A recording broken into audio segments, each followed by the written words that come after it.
What's going on, everybody? Thank you again for joining in the Falco Takeaway. I got Chris Robin with me. Chris, what's up, bro? Fantastic. It's 70 and sunny here in Michigan. Spring is here, and I couldn't be more excited. Absolutely. So today we're going to talk a lot about NBA. There's a lot going on in terms of the trades, in terms of the Nets stacking the deck.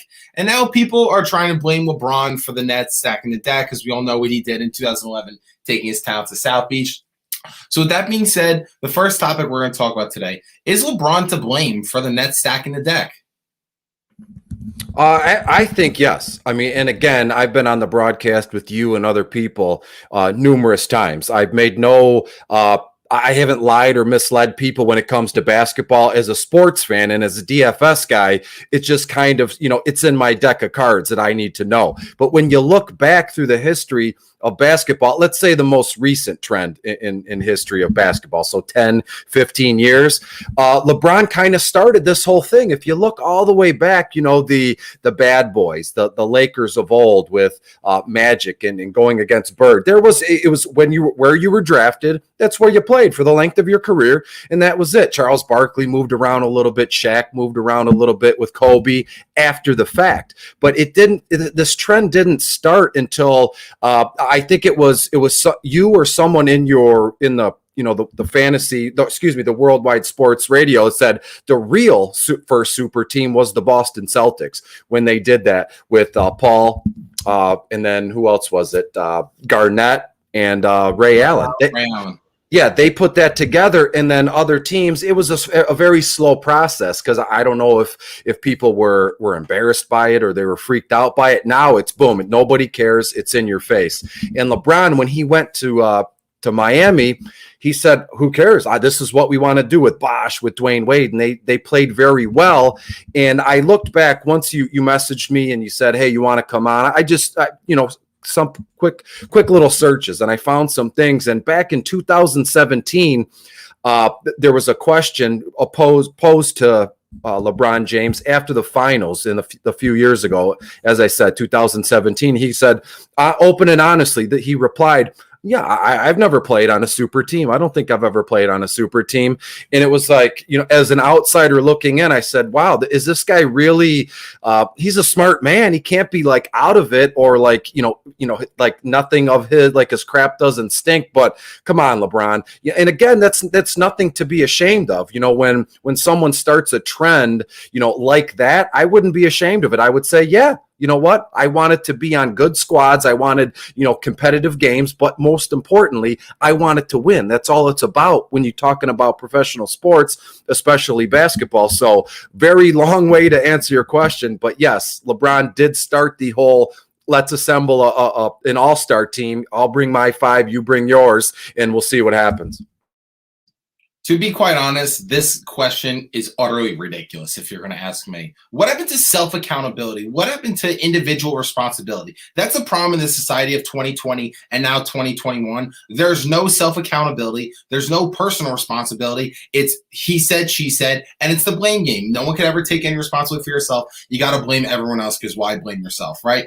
If you want to say now to blame LeBron because of the Lakers situation, because they're the defending champions who did get better this offseason, who, again, returning Anthony Davis, getting that extension. Anthony Davis, in my eyes, when healthy, is a top 5 player in this league, LeBron being the best in the world. They added Dennis Schroeder, was probably their missing piece last year. They acquired Montrezl Harrell from the Clippers, which right then and there just really put them on notice, like the defending champions. The rich just got richer. So if you want to say that's why that the Nets felt like they needed to get Harden and then get Marcus Aldridge, then you know what? Sure, you could kind of say that in terms of their team. But in terms of what he did in South Beach, stop dwelling on the past. People try to act like things that happened years ago, hundreds of years ago, 10 years ago, this and that is related to what's happening now. Sure, history repeats itself. Sure, things happen in the past that did cause things to happen now. But in terms of LeBron's move, that's utterly ridiculous. And first and foremost, the first ever super team was the 84-ish Celtics with Larry Bird, Kevin McHale, Robert Parrish. I don't care that they drafted all of them. That is 3 stars. That's 3 all-stars on one team. That is what you call a super team. It doesn't matter how you get those guys together. It just matters that they are together, and that is the definition of a super team. The definition of a super team is that they have to go get together via free agency. However they get together is how they get together. Kareem Abdul-Jabbar and Magic Johnson are regarded as two of the top 5 greatest players to ever touch a basketball and breathe oxygen. How are you going to tell me that's not a super team? Oh, by the way, with James Worthy, who at one point was an all-star, is a Hall of Famer, gave you over 17 points a game, playing the third fiddle on that team. So there have been other super teams before the Miami Heat.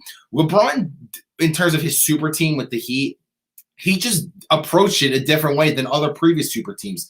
The Celtics in the 07-08 Celtics, they just traded to get those guys. In terms of the 84 Celtics, they drafted those guys. The Los Angeles Lakers traded for Kareem Abdul-Jabbar. So in terms of the way the Heat came together, it's a little different.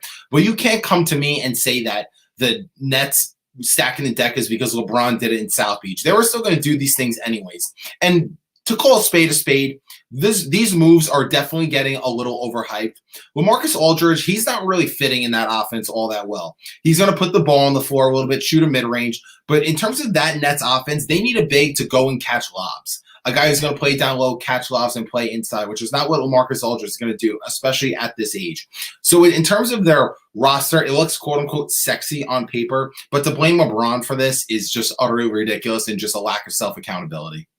Before we move on, I just want to say that I also this morning or early this afternoon, I read several reports or just articles. The one most importantly on Yahoo, I believe, where it's known now that LeBron is kind of in Steph Curry's ear. Hey, if you want to come over, you can come over because his contract with Golden State is up at the end of next season, if I'm not mistaken. So whispers and talking and trying to assemble more pieces to the Avengers is going on right in front of us.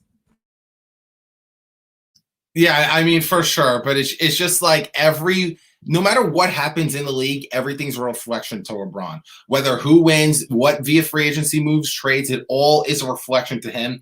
And it just really goes to show that nobody can keep his name out of their mouth, that every little thing that he does is a reflection on the rest of the NBA. So all in all, to blame LeBron for this is a little much for me and a little ridiculous. But I want to talk about a similar topic, but not necessarily the exact same thing. The Nets, they are clearly the favorites now. They're stacking the deck with that big three. You could say before Kevin Durant got hurt, you could have said he was in line to win MVP. Kyrie Irving, if you're going to ask me, I believe he should probably win MVP. And a lot of people have James Harden to be the favorite as MVP. So you got 3 MVP candidates on one team, and Kevin Durant being a top 2 player on the planet Earth, plus the addition of Blake Griffin. Joe Harris is shooting about 50% from 3-point range. And then you got Blake Griffin and LaMarcus Aldridge now. So, I mean, it's clear to say that they're the favorites and they just overly stack the deck like they are beyond a super team. Would a finals MVP for Durant and another ring for Durant be just the same thing as what he did in Golden State? Yeah, absolutely. And so if you look at what's going on with the Nets, KD, this is stuff everybody already knows. KD, 11-time All-Star, Harden, 9, Kyrie, 7, Aldridge, 7, and Blake, 6 times. So that's 40 All-Star appearances, collectively throughout everybody here. And if Durant were to win the MVP, sure. Does that tarnish his legacy? Does it not? But I'd like to ask you, they say the old saying is beauty is in the eye of the beholder, or we all have my self-esteem is mine and yours is yours. And you can't, put that emotion or that your opinion on me. Right. So from everything I've seen personally and what I've read, Durant is happy as it is. He's very content with what he's done and what he's doing. And he said, there's a tweet, you can find it. I don't know how far back it goes. I could probably scroll down while we're here, but he said, there's nobody on earth, that's going to make me do anything I don't really want to do on earth by myself, which is kind of like, second guessing in a way. I'll never be able to do anything that I really want to do on earth by myself. So that is meaning that, he's okay with being a part of a team, and he's okay with playing in these situations where he doesn't have to do everything and anything. But has Durant ever done anything on his own? He's always been a collection of very good teams in Oklahoma. Then he went here and there. He's there with the Nets. So as long as Durant is like, oh, I'm cool with what's happened. And as long as he says, you know what, my legacy is fantastic, I'm happy and I'm content with what I've done, and I don't care other people's opinions, and I don't really, mind what you guys are saying. Isn't that all that really matters? If you're happy within, what's everything else matter? Do I think it's the same as Golden State? I can't really say that. There's a difference here. What he did in Golden State is he joined something that was already special. They had a championship culture. They already won 67 games and won the finals. They already won in it, and they won 73 games, broke the all-time regular season record. And they were already a championship team without him. We already knew what the Warriors were, and then it just airdropping Kevin Durant. So we knew what kind of system he was joining. What the Nets have, we don't know what happened. We don't know what was going to happen. So many people said Kyrie and Kevin Durant are just toxic people, that they're not going to be able to New York media. It's never going to work out. And I made a take on this. The day James Harden got traded, I said the same people are going to say that this move is not going to work, that this is never going to work. Those same goofballs are going to turn around months later and say this is not fair, which is exactly what is happening right now. So there's literally on record, I'm on record saying this, that this actually happened. This is not my opinion. This literally happened. So with that being said, I don't think it's the same thing because the Golden State, he put himself in a situation where there was impossible to lose, and nobody knew what actually was going to happen. And as high as I've been on the Nets, and everyone who knows me and has been following me knows how high I've been on the Brooklyn Nets, we don't know how he's going to come back from injury, and we don't know how James Harden's going to be in the playoffs because James Harden has a history of choking, this and that. So you can't really get up there and say that this is not fair. They overstacked the deck. This is going to be the same thing as Golden State. So not only that, another thing that we need to take into consideration, what team you play for and what franchise you play for in the NBA, I think that matters. The Golden State Warriors, sure, they're not necessarily the biggest market. It's still a California team, this and that. But winning a championship in Brooklyn, New York, the nation's media capital, that just has a different feel and a different vibe to them because they were in New Jersey, which again, they never had a championship. Now in New York, bring a championship to New York basketball, who's never had that. Sure, it's not the same as it would be if it was with the Knicks, but I think that still has to, that's still something you need to take into consideration, that he is doing it in New York, and it would be the first title in New York. So for me, I think it's a little bit of a stretch and a little bit of an exaggeration to say that it would be the same thing as Golden State because the situations are different. Sure, you could say that they're top heavy. This is a more top heavy roster because it's 3 top 15 players. If you want to even push Kyrie closer to the top 10 versus the Warriors with Steph is obviously a top 3 player, and then you have Klay Thompson, who's a top 20-ish, 15 to 20 player. So you could say the top heavy wise, this Brooklyn Nets team is better and more stacked, but I don't think you can really say it's the same thing. I still think you could still say that Kevin Durant really can't win without a stacked team because his team is stacked, but I wouldn't say it's as ridiculous as him joining the Warriors. Yeah, I'm with you 100%. And if the way today is in terms of social media and everybody has access to everything at any moment in time, if you look at what LeBron did last season when they won the championship, I still hear about it. There was a Mickey Mouse title. I'm sure you've heard it, and it's awful, and it's all.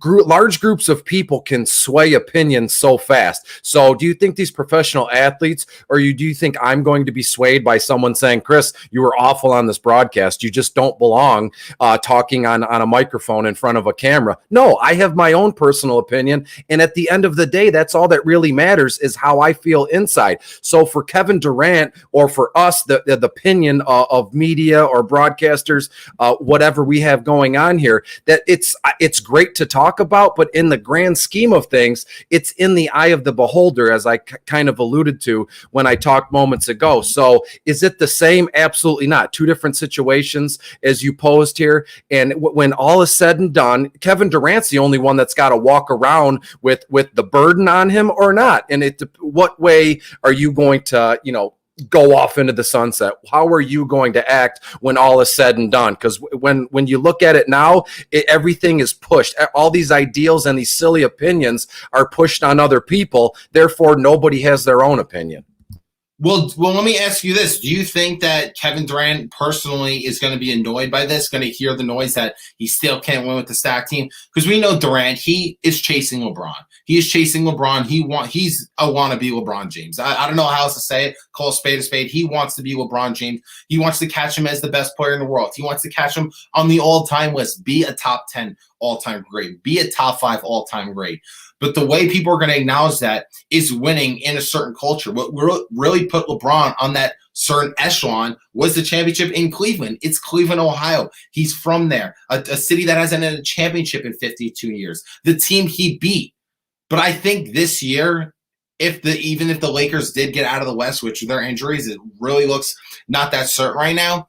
I don't know if that's really going to make a big splash in terms of how people are still going to look at him. But since the Lakers are so much better than that Cavs team, and people don't really know how that Lakers and Nets team would match up in a finals. We knew in Golden State and Cleveland, we knew how they were going to match up because 2016, it was a 7-game series and it came down to one possession at the end of the game. And then you just airdrop Kevin Durant and replace him for Harrison Barnes with basically identical rosters. What the hell are you going to expect? And then the year after, the Cavs just lose Kyrie Irving. So really, what are you going to expect? So I think there's still more to gain for him this year if he could win in Brooklyn, because it's Brooklyn. It's not a team that we know what's going to happen. They're just very stacked. We don't know how it's going to gel. We don't know how Harden's going to translate in the playoffs, this and that. So I can't really say that this is going to affect him the same way, but it still kind of goes to show that he can't win without a team. I mean, head over heels stacked. Call a spade, they are. You're muted. Sorry about that. Yeah, from what I know, for what we know, it's commonplace. We know Durant he's very how can I put this? He's very interested what other people have to say. If I'm not mistaken, I remember a time where he created all these burner accounts to troll people that were putting him down or saying you stink or you're not as good as this player. But these professional athletes, especially in basketball, they're so competitive, and it's all about counting stats, box scores, championships. And I guess what I'm trying to get at, what I'm trying to say is he going to let the opinion of other people put him down, or is he going to let other people put him into a place where he disagrees with his own kind of stats and what he's done? Because again, I think much like me, much like you, it only what I think is all that matters about myself, my self-esteem, my confidence. That's all that really matters. Am I going to let a group of people that I don't know, that I'm never going to meet, that I'm never going to talk to, fake people for fake internet points on social media or in actual media on microphones, tell me that I don't belong, or they're going to tell me that I'm not a good basketball player? Am I going to listen to that nonsense, or am I going to be confident enough in myself to say, you know what, I did it, I lived it, this is what it is, and this is how it went? And I've got to believe that the human being himself is powerful, more powerful than a group of people calling for Mickey Mouse rings and you're part of super teams and all these buzzwords and nonsense. I mean, that'll definitely, I understand where you're coming from. I understand that it's all about what he's going to think at the end of the day, but we see that Kevin Durant is arguably probably the most thin-skinned, sensitive superstar we have in team sports today. But in terms of, that's the Eastern Conference. The Western Conference, LeBron James, Anthony Davis out right now. The Lakers are going to struggle a ton. They have a really tough schedule coming up. But the big thing is, what about the Clippers? The Clippers did get better this offseason, as people are not really acknowledging. They blew out the Bucks yesterday without George Paul, without Serge Ibaka, without Pat Beverly. Are the Clippers now the favorite? I said on last week's show that they should have the most pressure on them to deliver, especially Kawhi Leonard. Like, there's no reason why that the Clippers shouldn't deliver, even if the Lakers come back. We don't know how LeBron's going to come back, if and when he comes back. We don't know if Anthony Davis is going to come back or when, and how that's going to turn out. So in terms of the Clippers, are they proving that they're the favorites and they're probably going to get out of the West?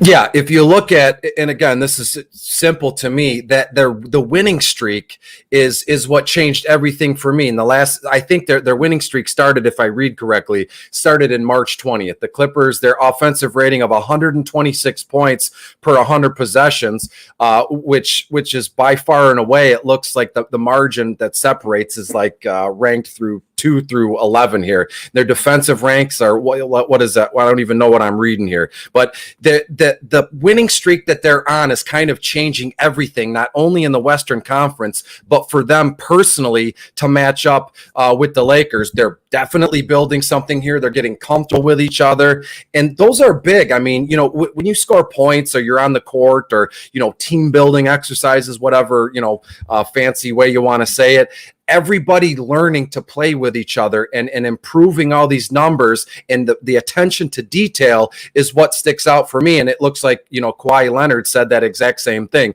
But when they won Saturday in Philadelphia, that meant giving up 0 transition points to one of the teams that has the most transition points in the NBA. So what the Clippers have done has been fantastic. And I personally believe it's changed everything, not only in that division, but in the Western Conference here. I love what the Clippers got going on right now. They should be the favorites in the West. And right now, as we speak, they look like they're going to get out of the West. Yes, even over the Lakers, regardless if LeBron and Anthony Davis come back. First and foremost, the Jazz, sure, they have a nice Cinderella story. They don't have championship pedigree. The Phoenix Suns, great Cinderella story, don't have championship pedigree. The only team in the way of the Los Angeles Clippers is the team that plays in the same building, the Los Angeles Lakers. That is if they are healthy. When LeBron is done, I can only go by from what we know. LeBron has had one other injury in his career, which we know, the groin injury, his first year with the Lakers in 2019. When he returned, they were 2 games out of the 8 spot, and he was the worst I'd probably ever seen him in my lifetime. I think that was the worst stretch of his career, probably since literally his rookie season. Times where he had those fluke games, he make those rookie mistakes. He looked disinterested. He looked like he didn't want to be there. All he cared about was getting rid of the young guys for Anthony Davis. It looked like he just wanted the season to end to take a break and have a nice long summer because he played in 8 straight finals before that. So that's what we know in terms of him recovering from injury. Again, he's still probably, I would still call him the most reliable player in the NBA. I know he tried to play all 72 games, which ultimately could have been a reason why that he ended up getting hurt. Anthony Davis has just been a guy who's been an injury-prone guy his entire career. Now he's got that calf injury, that Achilles injury. I don't know how he's going to come back. The closest thing we could see from that is what happened with Kevin Durant's situation. That was a hot mess. And look what happened. He ended up coming back too soon. He tore his Achilles 1 quarter into the game. So with that being said, there's no excuse for the Clippers not to get this done. And right now, as we stand today, they're the best team in the Western Conference, without a doubt. They're better than the Jazz. They're better than the Phoenix Suns. And yeah, they're better than the Lakers because they're just banged up and we don't know what to expect from them. And the thing that I like about this is Kawhi has a lot of pressure on him. He does. But I think 2020, the Clippers really had the pressure on them and it got to them, which is why they melted down. All year long, the narrative was Kawhi's the reigning Finals MVP. He's the best player in the league. He's better than LeBron. He came at LeBron with those commercials, the crown keychain. LA's his city. This is Kawhi Town. Opening night, gave LeBron the business. Really, he was in his bag that night. Christmas Day was in his bag. Gave it to him again. And the Lakers was waiting for a date in the Western Conference, which is what we've been waiting for all year long. Since Kawhi and George Paul went to the Clippers, all we cared about was the Battle of LA. Then we have the 5-month layoff where there is no basketball. We're like, this was their opportunity to get it. And the last Sunday of the season before it got shut down, the Lakers beat the Clippers when the Clippers were the quote-unquote home team. So all the hype was leading up to it, and then the pressure got to them. They melted down in 3 straight games. This year, they don't have the title expectations that they did last year. Last year, they were the favorites. Kawhi had that pressure on him to deliver. This year, it's more of the Lakers' pressure. They're defending champions. They got better. They should be the ones having the expectations to. They need to get it done. They need to win. Now with the Clippers situation, I think there's just a little less pressure on them, which is why I could see them delivering. There's no more Doc Rivers. I think Doc Rivers did not help that situation. Serge Ibaka, who's played in the NBA Finals before, and they have championship pedigree. So I really think as of now, the Clippers are the favorites to get out of the West. And the only way to say otherwise is if the Lakers get healthy sometime soon, which it doesn't look like that's happening anytime soon, and LeBron and Anthony Davis look like their championship form that they did last year. If that's not the case, I think the Clippers have their best opportunity to get out of the West and make their first ever Western Conference Finals. And this is going to be a legacy moment for the great Kawhi Leonard. If Kawhi wants to be in that class of greatness, winning Finals MVPs for 3 different franchises would be an historic mark. The second player to do that behind LeBron, who did that last year. And then with that being said, you could also look at the franchise that they played for, the Clippers, a team that had nothing. Kawhi was the guy to do it in Toronto, Canada, who was a city who had nothing, and then doing it in a Los Angeles, a big market. But again, a franchise who the second fiddle, the team that plays in the quote-unquote basement. So there's a lot of pressure on Kawhi. And then if he doesn't get it done, you could say this move is an entire bust. 100%. I'm with you 100%. They're like the redheaded stepchild organization of LA teams. And when I look at just overall, just a overall team kind of sport, teams get hot and they connect, and you can throw a guy into the mix like Blake Griffin in New York or LaMarcus Aldridge in New York, and that's all well and good because they're good for the marquee and they're good at face value on paper. But these teams have to have chemistry, and they need to gel, and they need to mold, and that's what the Clippers have done the last month or so. Even since probably the beginning of March, they've come together on the fly, and I'd like to say that it was unexpected. I mean, everybody in the organization, the front office, head coaches, and the players knew that they could do this, but it's easier said than it's done. And they've come together, and that they're starting to hit on all the right cylinders at the perfect time. What a perfect time to make a push here. And it looks like they have a pretty, substantial homestand coming up through the next few weeks. And that's going to make or break what they're trying to do, as Batum said. So I'm very much looking forward to what the Clippers can do. I believe it's an 8 or 9 game homestand. And we'll see if they can put it together and keep this moving through their homestand. Then sky's the limit for the Clippers. Right. In terms of the Clippers, I mean, they've really had the perfect opportunity. I mean, in terms of a championship pedigree, I mean, it's basically held on a silver platter for them. Like, here it is, deliver, get it done. If you are the guys that if you tried to make us to believe, this is the perfect opportunity for them to get it done, if you're going to ask me. But to switch topics, I want to talk about the MVP conversation real quick. A lot of people say Nikola Jokic, even though his team isn't that great. James Harden, a lot of people are trying to say he should be the favorite. I have the unpopular opinion that Kyrie Irving is making his case. Chris, I'm going to ask you, who do you think right now is the MVP? Well, I think it's like, how can I put this? Like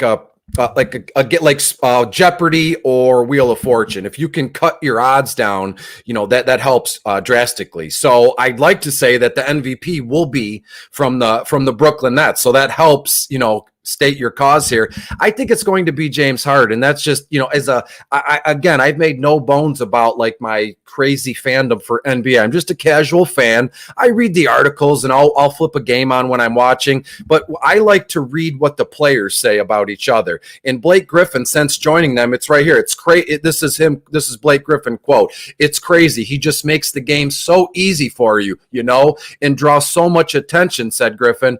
But at the same time, you obviously look for his assist numbers, and they're unbelievable as well. So you get what essentially was an outsider, Blake Griffin, from the Detroit Pistons, come in, and within a few games, he's like in awe. He's a superstar himself. And when you get a player on your own team, a teammate talking that way about another player, I think that is what's more important than the sports writers or the broadcasters on TNT, TBS, what Charles Barkley is saying, pregame or at halftime here. So I place most stock and most important in what the other players are doing. That's why I think I've long said, MVP voting for all sports or all-star, it should be collectively asked upon the league, not just random people like us. I mean, I'm a nobody. Why would I have any, why would I want to vote for that? There's nobody around that wants to listen to what I have to say. So it's to me, it's Yeah, it's James Harden. And I think it's close, but he had 44 points on Friday. Everything he's doing, it just looks so simple and so effortless. And around, I mean, I guess you could say, like, I'm arguing my own point, but I guess you could say it's pretty simple when you're playing on a team with all the adulation that they have with Kyrie, with Blake Griffin and Durant there. But to me, it's James Harden. It's what he does. I mean, again, I won't even get started. You mentioned it yourself that he chokes in big games or in playoff series, but as it stands right now, that's not the question. You said who would be the seasonal MVP, and to me, it's James Harden. The guy's been playing lights out for quite some time now, a couple months on end. Here's the thing. Nikola Jokic, as great as his numbers are, would be the MVP, but his team is simply just not winning enough, and we know how the MVP works. If you're not a top seed in either your respective conferences, you're probably just not going to get the nod. This is an unpopular opinion. I still think Kyrie Irving is the MVP of the league this year. James Harden, we still have to take into account that he did literally quit on the Houston Rockets. He quit. He showed up fat, really fat, and he wanted out and demanded a trade, and he got where he wanted. And since then, he's been balling. Got to give him his credit where credit's due. But in terms of Kyrie Irving, I understand that he missed 7 games. He went missing in action. Then he took a few games for personal reasons, whatever the case may be. Do I agree with it? Am I fond of it? Absolutely not. But what he's doing this year is just simply he's a magician. What he does with a basketball in his hand is just something I've never seen before. He's giving you 28 points a game on 52% shooting from the field, on 40% from three-point range. That's what he's doing right now. And let's take into account that he takes tougher shots than any player in the league and still puts up those type of efficiency numbers. Nobody can guard him. He's the most unguardable player in the NBA. More unguardable than a Kevin Durant, more unguardable than a James Harden, 100%. That's what he does on the floor. Not only can he shoot the three ball from with 40% percentage from three-point range, he does it in traffic, does it off the dribble, has that nice slide step that he does. He could get to the rim and his like magicianal acrobatic finishes, whether there's 1, 2, 3 or defenders in his way, he somehow could get those shots off. Not being a very big guy, could stop on the dime, shoot the mid-range, created a post fade bank. I still don't know how he creates space to get that off. The way he could get to his spots and just score so effortlessly at his size is simply remarkable. It is unbelievable. And the only thing people could really take into account why he isn't the MVP is because of Kevin Durant and James Harden.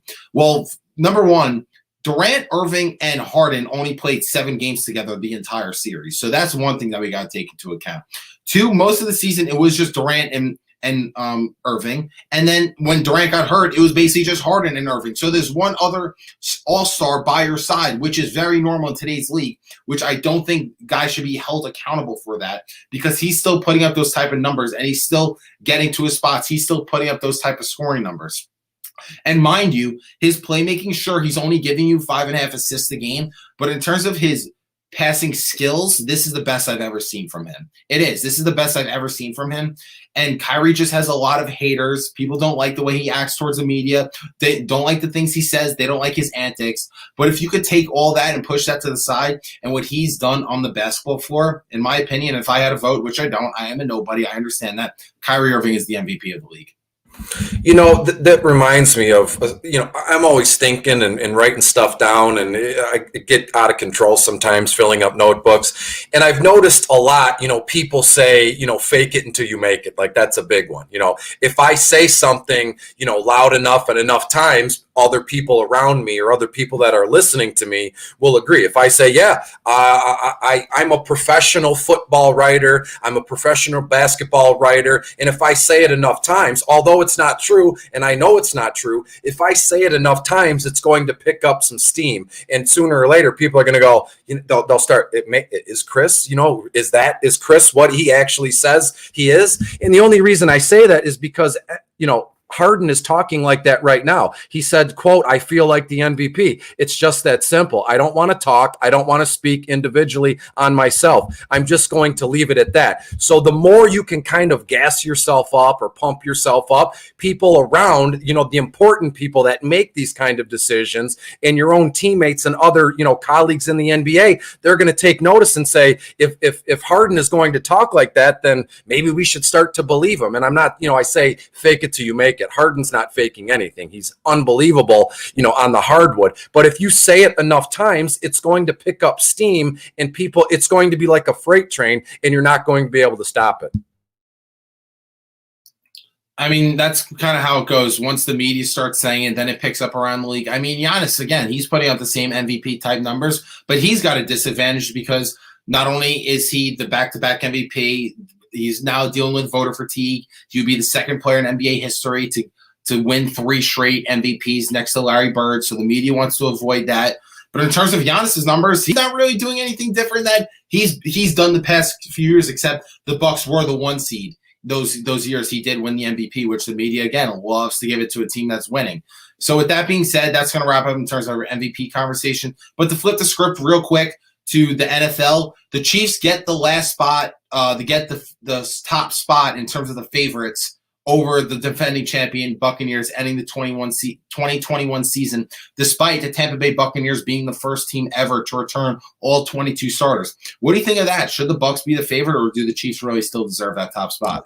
This is unbelievable to me. And you said what I was going to say. They re-signed all 22 starters from both sides of the ball. It's unheralded that does. People peel off and they go elsewhere, but they all came back here. So why would anything be different last season if it is this year? The Tampa Bay really made Kansas City look silly in the Super Bowl, 31-9, I believe the final score was, and they have everything back. Nothing has changed. So to me, Kansas City is now, they're making all these roster moves. They've completely obliterated their offensive line. Guys left, guys retired. So Kansas City is essentially, they're playing catch up now. They have to make additions, free agent acquisitions through the draft. They have to do, they look to me like they're catching up. They're trying to keep pace, with Tampa Bay. And Tampa Bay's just, we have the same guys. We can do the same thing. We know what we did and we know how we got to where we were last season. We just have to kind of keep that same pace, keep that same MO, and here we are, and we'll get back to where we want.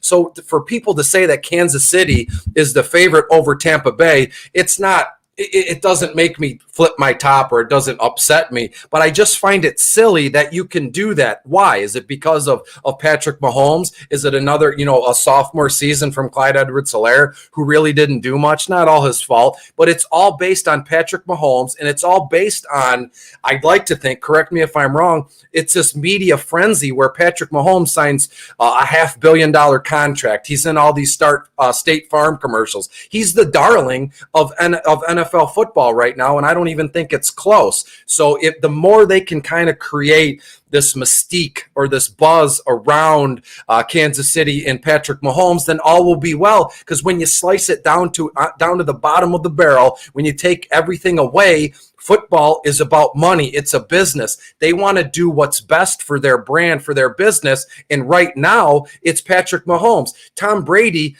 you could say he's had his day in the sun, but he's still in the sun. He's still winning Super Bowls. This guy is unbelievable. But to me, Kansas City is just a bigger draw. Tampa Bay it's boring. It's the same old Tom Brady, father time. He's the GOAT, whatever other words you want to toss out there. It's kind of stale, if I may say so. Winning over and over again is stale. Never thought I'd see the day where that happened, but Kansas City and Patrick Mahomes is still shiny. It's still exciting. So why wouldn't they kind of anoint Kansas City as the favorite heading into this coming season? I disagree with it, but I understand it from a media perspective, what we're doing, what people are writing about, and what people are talking about, betting, TV deals, everything is money. Money makes the world go round. It makes sense from that point of view. But when you look at when me or you are so passionate about what we're doing here, we can clearly see that it's not right. It doesn't make sense. But who am I to go against the big money machine of the NFL? I don't believe that just because the team won the Super Bowl doesn't mean they should be the favorite. It doesn't mean that they were actually the best team in the league. It means that they just won the championship and they won those games. And yes, that can be an upset. With that being said, number one, it is so hard to repeat in the NFL, which it's not something that we'll see like the NBA, how often we see repeats or a defending champion is the favorite in that aspect. The last time we saw repeated champions were the Patriots. I understand Tom Brady was the quarterback of the team in 2004 and 2005.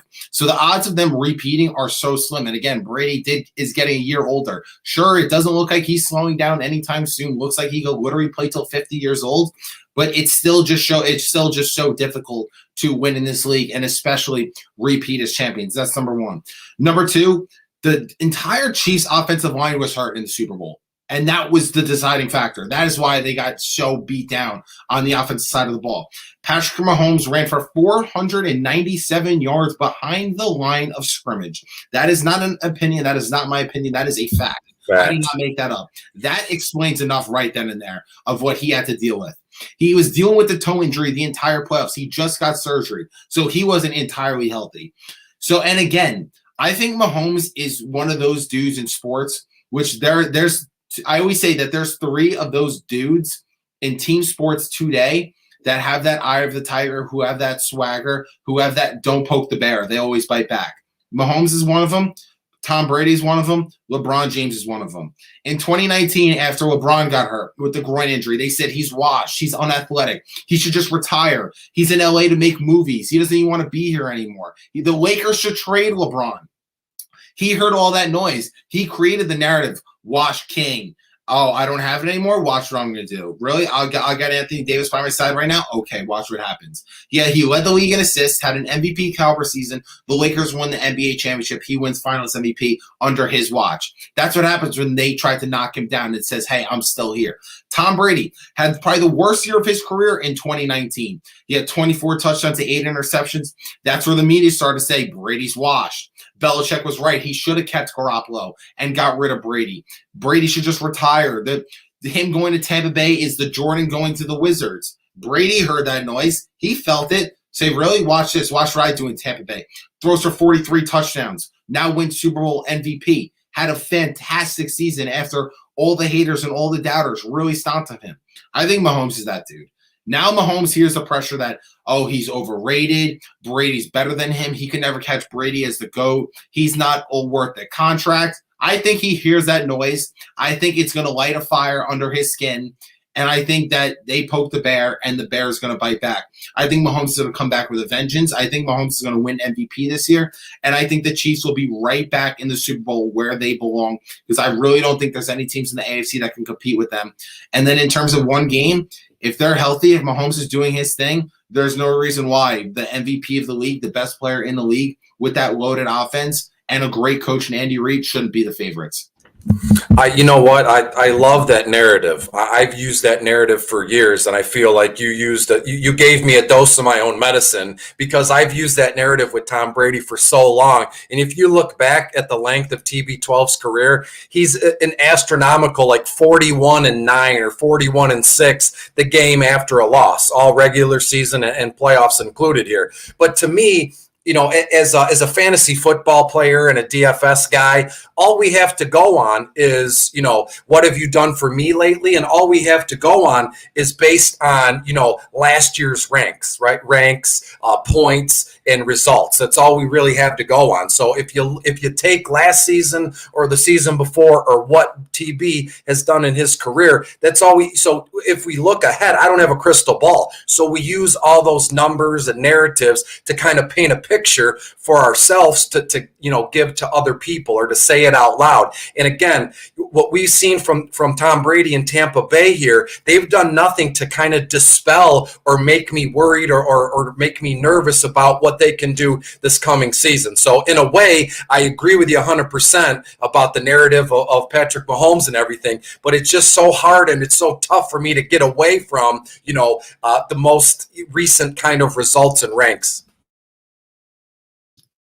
For sure. I understand where you're coming from. That makes sense. But overall, that's going to wrap up today's show. Thank you again for everyone who tuned in to another edition of the Falco Takeaway. Chris, always a pleasure talking sports. Thanks for coming on. Thanks so much for having me. I'll talk to you.